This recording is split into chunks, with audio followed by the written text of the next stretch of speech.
Hello friends, in this video we will discuss about English means Britishers. देखिए last video में हम क्या पढ़ रहे थे, द एडवेंट ऑफ यूरोपियंस, मतलब यूरोपियों का आगमन कैसे कैसे इंडिया में हुआ था। इसमें सबसे पहले हमने पढ़ा था पुर्तगीज़ के बारे में। सबसे पहले कौन आए थे इंडिया में? पुर्तगीज़ आए थे। ये कब आए थे? 1498 में। और जो सबसे पहले पुर्तगाली आए थे वो कौन आए थे? वास्को डी गामा आए थे। वास्को डी गामा आए थे। इन्होंने अपनी सबसे पहली फैक्ट्री कहाँ पर स्थापित की थी? इन्होंने की थी कोचीन में। कहाँ पर स्थापित की थी? कोचीन में। फिर हमने पढ़ा था जो पुर्तगीज ईस्ट इंडिया कंपनी में तीन बहुत इंपॉर्टेंट नाम पढ़े थे। कौन से? Francisco de Almeida. Francisco de Almeida ये फर्स्ट गवर्नर थे। नेक्स्ट हमने पढ़ा था अल्फोंसो दी अल्बुकर्क। कौन से? Alfonso de Albuquerque. ये इसलिए इंपॉर्टेंट थे, ये सेकंड गवर्नर थे और इन्होंने 1510 एडी में 1510 एडी में बीजापुर के राजा से गोवा को कैप्चर कर लिया था, छीन लिया था। नेक्स्ट हमने पढ़ा था Nino de Cunha. Nino de Cunha ये इसलिए इम्पोर्टेंट थे क्योंकि इन्होंने कोचीन से गोवा अपनी कैपिटल ट्रांसफ़र कर दी थी। इसके बाद हमने पढ़े थे डच। डच इंडिया में कब आए थे? 1595 में आए थे। लेकिन इन्होंने अपनी कंपनी कब स्थापित की थी, अपनी फैक्ट्री? 1602 एडी में। देखो पुर्तगालियों ने 1498 में ही अपनी फैक्ट्री स्थापित कर दी थी। ये 1498 में ही आए थे और 98 में ही इन्होंने अपनी फैक्ट्री स्थापित कर दी। लेकिन जो डच थे ये इंडिया में आए तो 1595 में थे, लेकिन इन्होंने यहाँ पर अपनी फैक्ट्री 1602 एडी में स्थापित की थी। इसके बाद हमने इसमें पढ़ा था इन्होंने अपनी पहली फैक्ट्री कहाँ पर स्थापित की थी? मसूलीपट्टनम में। कहाँ पर? मसूलीपट्टनम में। इसके बाद लास्ट में हमने पढ़ा था जब ब्रिटिशर्स इंडिया में आ गए थे। ये कब आए थे? 1600 एडी में। फिर इनके इंग्लिश और डचों के बीच में कन्फ्लिक्ट्स होने लग गए थे। इसके बाद क्या हुआ, इनके कन्फ्लिक्ट्स के कारण ही इंग्लिशर्स मतलब ब्रिटिशर्स एंड डचों के बीच में एक युद्ध हुआ था, बैटल ऑफ बेदरा। बैटल ऑफ बेदरा ये बहुत इंपॉर्टेंट है, कई बार एग्जाम में पूछा जाता है कि बैटल ऑफ बेदरा किस किस के बीच में हुआ, तो ब्रिटिशर्स एंड डच के बीच में हुआ था। और कब हुआ था? 1759 में हुआ था। इसमें डच हार गए थे और वो इंडिया छोड़कर चले गए थे। इसके बाद हम आते हैं इंग्लिश या ब्रिटिशर्स पर। देखिए जो ब्रिटिशर्स थे वो 1600 एडी में इंडिया में आए थे और इन्होंने आते ही अपनी फैक्ट्री कहाँ पर स्थापित की थी? इन्होंने अपनी पहली फैक्ट्री, सबसे पहली फैक्ट्री इन्होंने स्थापित की थी सूरत में। कहाँ पर? सूरत में इन्होंने अपनी पहली फैक्ट्री स्थापित करी थी। तो चलिए स्टार्ट करते हैं English. Before the English East India Company established trade in India, John Mildenhall a merchant adventurer. एक मर्चेंट एडवेंचरर थे जॉन मिल्डन हॉल। तो ये इंग्लिश ईस्ट इंडिया कंपनी के आने से पहले ही ये जॉन मिल्डन हॉल आए थे इंडिया में। क्या करने के लिए? ट्रेड करने के लिए। Was the first English man who arrived in India in 1599। ये कब आए थे? 1599 ईस्वी में। By the overland route. कहाँ से आए थे? ओवरलैंड रूट से आए थे ये। Ostensibly for the purpose of trade with Indian merchants. तो ये क्या करने आए थे? जॉन मिल्डन हॉल इंडियन मर्चेंट्स के साथ ट्रेड करने के लिए आए थे। इसमें ये कहा गया है इंग्लिश ईस्ट इंडिया कंपनी के आने से पहले ही ये एक व्यक्ति थे, merchant adventurer John Mildenhall, ये इंडिया में आ चुके थे। नेक्स्ट आता है the governor and company of merchants of London trading into East Indies, popularly known as English East India company, was formed in 1600। तो जो the governor and company of merchants थे लंदन के, वो ट्रेड करते थे east India company के रूप में ट्रेड करते थे। उसको किस नाम से जानते थे हम? उस कंपनी को इंग्लिश ईस्ट इंडिया कंपनी को, कंपनी के नाम से, जो कब फॉर्म की गई थी? 1600 एडी में। नेक्स्ट हमारे यहाँ पर आते हैं कैप्टन विलियम हॉकिंस। देखिए हमने पुर्तगीज़ जब ईस्ट इंडिया कंपनी के बारे में पढ़ा तब भी हमने 3 इंपॉर्टेंट नाम पढ़े थे। यहाँ भी आप 3 इंपॉर्टेंट नाम पढ़ोगे जो बहुत ही ज़्यादा इंपॉर्टेंट है। तो सबसे पहले आते हैं captain William Hawkins. Arrived at Jahangir's court 1609। जो ये कैप्टन विलियम हॉकिंस थे ये किसके? जहांगीर के, जो मुगल एम्परर थे इनके दरबार में आए थे। कब? 1609 में। To seek permission to open a factory at Surat. Surat में अपनी फैक्ट्री खोलने के लिए आए थे ये, ठीक है। ये 1609 में नहीं आए थे, ये 1608 में आए थे। यहाँ 1608 कर लेना, यहाँ 9 गलत लिखा हुआ है। A farman was issued by Jahangir permitting the English to build a factory at Surat in 1613। पहले तो जहांगीर ने मना कर दिया था, लेकिन बाद में ना जहांगीर ने उनको परमिशन दे दी थी और 1608 में सूरत में इनकी फैक्ट्री बनना स्टार्ट हो गई थी, जो कब बनकर तैयार हो गई थी 1613 एडी में। लेकिन एग्जाम में ये आ जाए कि उन्होंने अपनी सूरत में फैक्ट्री कब खोली थी, तो 1608 ही आएगा। ये किसके दरबार में आए थे? कैप्टन विलियम हॉकिंस जहांगीर के दरबार में आए थे। बहुत इंपॉर्टेंट है, कई बार पूछ लिया जाता है। कैप्टन विलियम हॉकिंस किसके दरबार में आए थे? जहांगीर के दरबार में। कब आए थे? 1608 एडी में। नेक्स्ट हमारे आते हैं सर थॉमस रो। कौन आते हैं? Sir Thomas Roe came to India as ambassador of James first to Jahangir court. तो ये किसके सर थॉमस रो थे? ये भी जहांगीर के कोर्ट में आए थे। ये कौन थे? एम्बेसडर थे जेम्स फर्स्ट के। किसके? जेम्स फर्स्ट के एम्बेसडर थे ये। इन 1615 1615 ईस्वी में आए थे to obtain the permission to trade and erect factories in different parts of the empire. ये भी ट्रेड और अपनी फैक्ट्रीज बनाने की परमिशन लेने के लिए इंडिया में आए थे। नेक्स्ट आता है the English East India company acquired Bombay from Charles second. देखिए लास्ट में हमने पढ़ा था, जब पुर्तगीज थे, जो एक पुर्तगाली राजा थे, उन्होंने अपनी बहन की शादी की थी। इंग्लैंड के ये राजा थे चार्ल्स सेकंड, इनसे शादी की थी, तो बॉम्बे इनको दहेज में दे दिया था। फिर इंग्लिश ईस्ट इंडिया कंपनी ने क्या किया? बॉम्बे को चार्ल्स सेकंड से लीज पर ले लिया था। Gerald Aungier was its first governor from 1669 to 1677।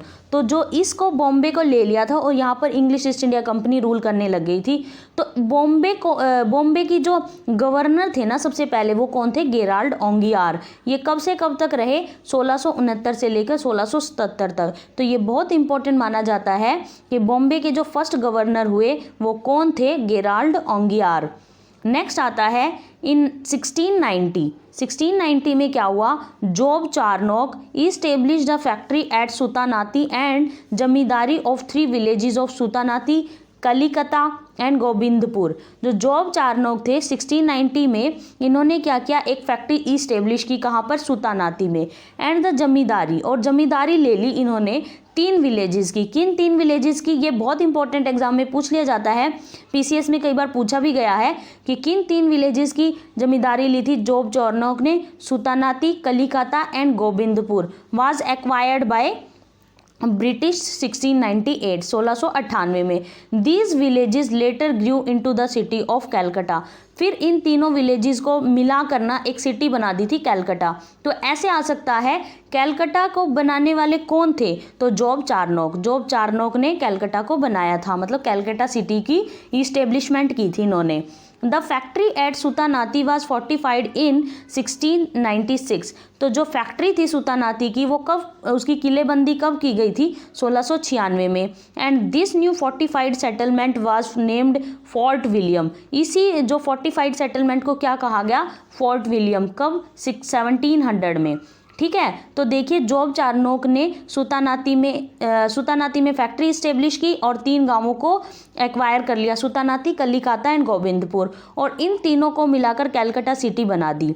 तो ये क्वेश्चन आ सकता है, कैलकटा सिटी किन 3 विलेजेस को मिलाकर बनी हुई है? सुतानाती, कलिकाता एंड गोविंदपुर। और ये इसकी कब फोर्टिफाइड किया गया? इसको 1696 में। फोर्ट विलियम के नाम से किसको जाना जाता है? कैलकटा की जो फोर्टिफाइड सेटलमेंट है उसको फोर्ट विलियम कहा जाता है। कब कहा गया? 1700 में।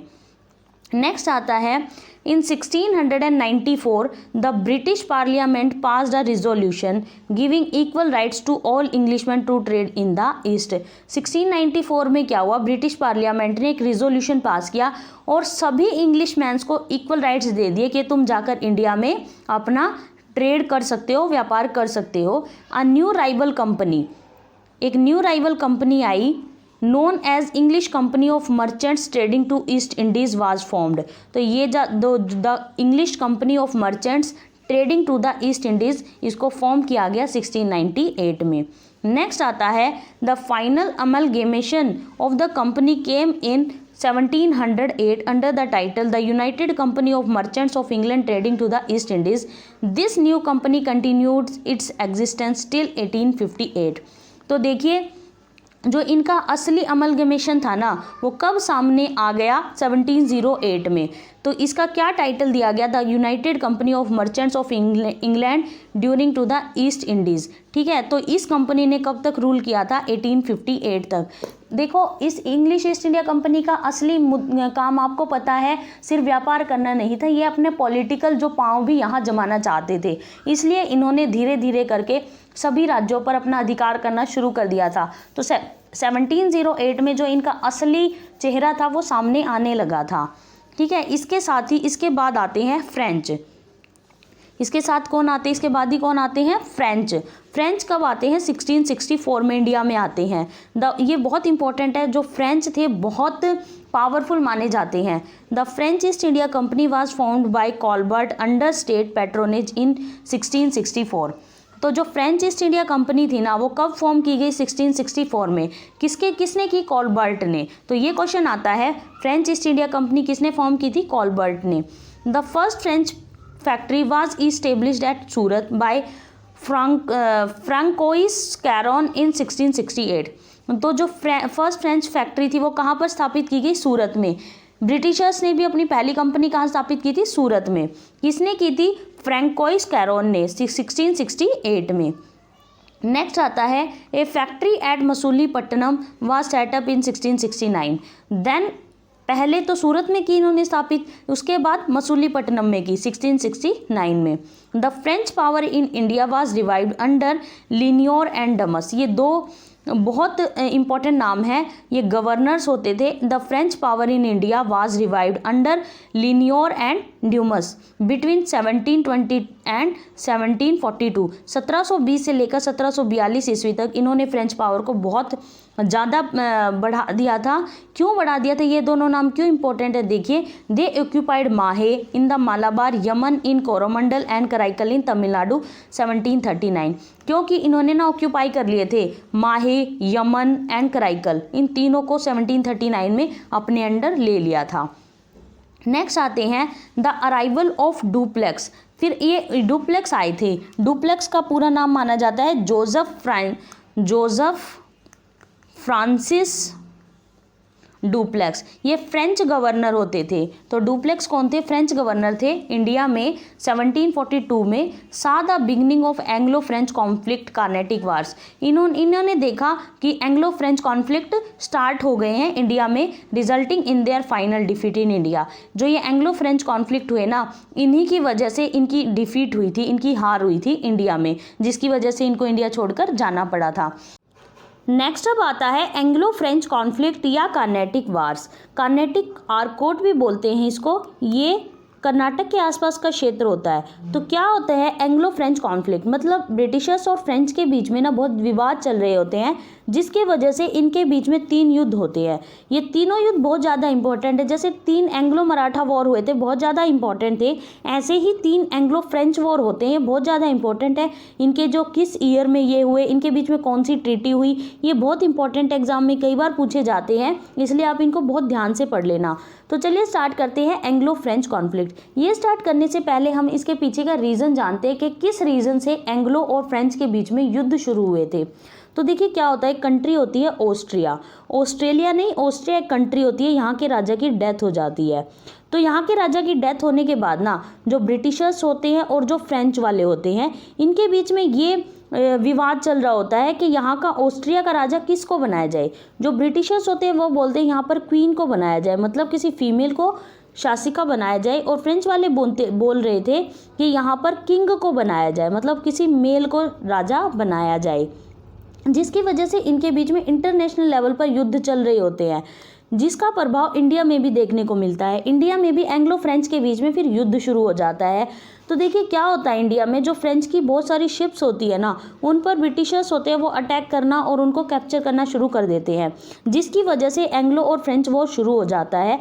इस युद्ध में जो फ्रेंच होता है ना, इसकी हेल्प कौन करता है, मॉरिशस। कौन हेल्प करता है, मॉरिशस, जिसकी हेल्प से जो फ्रेंच होता है वो जीत जाते हैं और वो इनके बीच में एक ट्रीटी करते हैं, जिसको एक्सला चैपले की ट्रीटी बोलते हैं। तो चलिए स्टार्ट करते हैं।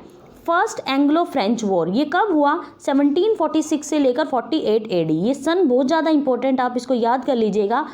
फर्स्ट एंग्लो फ्रेंच वॉर कब हुआ? 1746 से लेकर 48 एडी। इस युद्ध में क्या होता है, जो द फ्रेंच बीसीज्ड मद्रास, फ्रेंच होते हैं जो वो बीसीज कर देते हैं मद्रास को। At saint Thome battle the nawab of Carnatic's army was defeated by French under Dupleix. तो जो फ्रेंच की तरफ से कौन लड़ रहा होता है? डुप्लेक्स, जो यहाँ का गवर्नर होता है। तो ये किनको हरा देता है? नवाब ऑफ कार्नेटिक्स आर्मी को, या इसको आर्कोट भी बोलते हैं, ठीक है। ये इनको हरा देता है, किसमें? एट सेंट थॉम बैटल में। तो इस युद्ध में किसकी विजय हो जाती है? डुप्लेक्स की, जो फ्रेंच की तरफ से लड़ रहा होता है। तो इनके बीच में कौन सी ट्रीटी होती है? द ट्रीटी ऑफ एक्स-ला-चैपले 1748 में। ये भी बहुत ज़्यादा इंपॉर्टेंट है कि ये कब होती है? 1748 में। ये आपको इजीली याद हो जाएगी अगर आपको ये याद हो गया कि ये फर्स्ट एंग्लो फ्रेंच वॉर कब से कब तक हुआ था। तो ये 48 तक हुआ था। तो 48 में ये ट्रीटी होती है, treaty of Aix la Chapelle. Ended the war of Austrian succession. तो ये किसका एंड कर देते हैं? जो ऑस्ट्रियन सक्सेशन के लिए जो युद्ध चल रहा होता है उसका and, first Anglo French war in India. और इंडिया में जो फर्स्ट एंग्लो फ्रेंच वॉर चल रहा होता है इसको भी ये एंड कर देते हैं। तो इस फर्स्ट एंग्लो फ्रेंच वॉर को वॉर ऑफ सक्सेशन भी बोलते हैं, क्योंकि ये सक्सेशन के लिए ये युद्ध हो रहा था। तो ये कब से कब तक होता है? 1746 से लेकर 48 में। नेक्स्ट आता है सेकेंड एंग्लो फ्रेंच वॉर। ये कब से कब तक होता है? 1749 से लेकर 54 एडी में। Duplex aligned with Muzaffar Jang Hyderabad and चंदा साहिब कार्नेटिक आर्कोट। जो डुप्लेक्स होते हैं, जो गवर्नर होते हैं फ्रेंच के, वो किसके साथ अलाइन करते हैं? मुजफ्फरजंग हैदराबाद एंड चंदा साहिब कार्नेटिक आर्कोट के। After initial reverses Robert Clive emerged victories. लेकिन जो रॉबर्ट क्लाइव होते हैं, ये कौन होते हैं? ये ब्रिटिशर्स होते हैं। कौन होते हैं? ब्रिटिशर्स होते हैं। इनकी जीत हो जाती है। तो रॉबर्ट क्लाइव कौन होते हैं? ब्रिटिश के होते हैं, जो जिनकी जीत होती है। तो सेकेंड एंग्लो फ्रेंच वॉर में किसकी जीत होती है? एंग्लोज की। इसमें डुप्लेक्स और रॉबर्ट क्लाइव के बीच में ये युद्ध चल रहा होता है। तो देखिए, द ट्रीटी ऑफ पौंडीचेरी या ट्रीटी बाय गोडेहू। देखिए गोडेहू कौन है? क्या होता है, जब सेकेंड एंग्लो फ्रेंच वॉर चल रहा होता है तो फ्रेंच की गवर्नमेंट को ना पता चल जाता है कि इंडिया में जो युद्ध चल रहा है, जो फ्रेंच के लोगों के साथ युद्ध हो रहा है, जिसको कौन गवर्न कर रहे हैं? डुप्लेक्स गवर्न कर रहे हैं।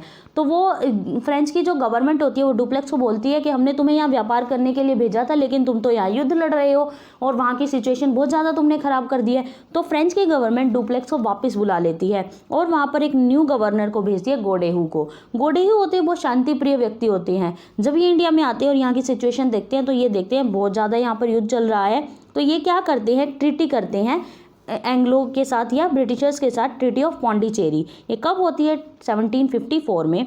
Ended the second Anglo French war. और इसी के साथ ही जो ये युद्ध होता है सेकेंड एंग्लो फ्रेंच वॉर, ये ख़त्म हो जाता है, ये बंद हो जाता है। नेक्स्ट आते हैं थर्ड एंग्लो फ्रेंच वॉर 1758 से लेकर 63। ये युद्ध यहाँ पर गलत लिख रखा है, 1756 आएगा यहाँ, 1756 से लेकर 63। ये युद्ध 7 साल चलता है, थर्ड एंग्लो फ्रेंच वॉर। तो इसको 7 ईयर वॉर भी बोलते हैं। क्या बोलते हैं? 7 ईयर वॉर भी बोलते हैं। तो इसमें क्या होता है? फ्रेंच काउंट डी लैली कैप्चर्ड फोर्ट सेंट डेविड। जो ये फ्रेंच के काउंट डी लैली होते हैं ना, ये क्या कैप्चर कर लेते हैं? फोर्ट सेंट डेविड को। French were defeated at Wandiwash 1760। लेकिन जो ये इसमें क्या होता है, वांडीवाश का एक युद्ध होता है 1760 में। ये भी बहुत ज़्यादा इंपॉर्टेंट है। ये किन किन के? एंग्लो और फ्रेंच के बीच में होता है। किसके बीच में? एंग्लो और फ्रेंच के बीच में होता है, 1760 में होता है। इस युद्ध में क्या होता है? जो फ्रेंच है वो हार जाते हैं। It was a decisive defeat of French. ये बहुत बड़ी हार होती है फ्रेंच के लोगों की। इसके बाद जो फ्रेंच की पावर इंडिया में बहुत ज़्यादा कम हो जाती है। तो देखिए, इस थर्ड एंग्लो फ्रेंच वॉर का रीज़न क्या था? यूरोप में क्या चल रहा होता है?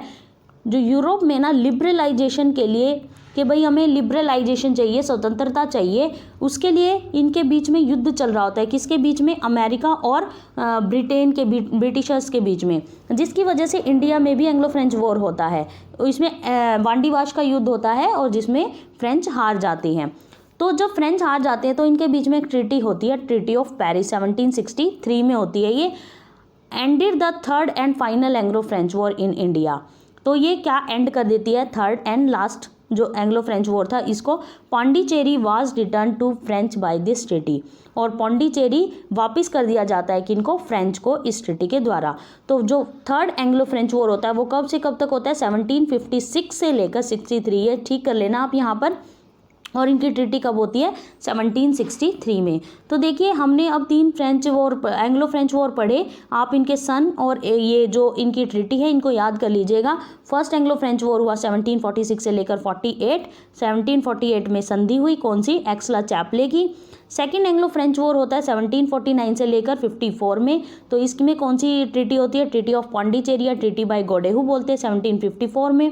थर्ड एंग्लो फ्रेंच वॉर होता है 1756 से लेकर 63 और इसमें कौन सी ट्रीटी होती है, ट्रीटी ऑफ पेरिस, और इसमें जो फ्रेंच होते हैं वो बुरी तरह से हार जाते हैं और पौंडीचेरी इनको वापस कर दिया जाता है। इसके बाद देखिए क्या होता है, जो ये फ्रेंच लोग होते हैं इनकी बहुत कम पावर हो जाती है और जो ब्रिटिशर्स होते हैं इनकी पावर बहुत ज़्यादा एक्सपेंड हो जाती है, मतलब ब्रिटिश अब इंडिया में बहुत बड़ी पावर बन जाते हैं। अब इनके साथ ही हमारा ये जो मिडाइवल इंडिया थी एक ख़त्म हो जाती है और फिर ब्रिटिशर्स के साथ एक मॉडर्न इंडिया की शुरुआत होती है। तो नेक्स्ट वीडियो में हम एक्सपेंशन ऑफ ब्रिटिश पावर पढ़ेंगे कि ब्रिटिशर्स ने फिर अपनी पावर को कैसे बढ़ाया था, इंडिया में कैसे अपने आप को फैलाया था। इसके साथ ही हम ये भी पढ़ेंगे कि उन्होंने कैसे कैसे इंडिया में बंगाल है, जो मैसूर है, पंजाब है, इन सबको कैसे कैसे अपने अंडर में लिया था। इन सबको हम नेक्स्ट वीडियो में पढ़ेंगे।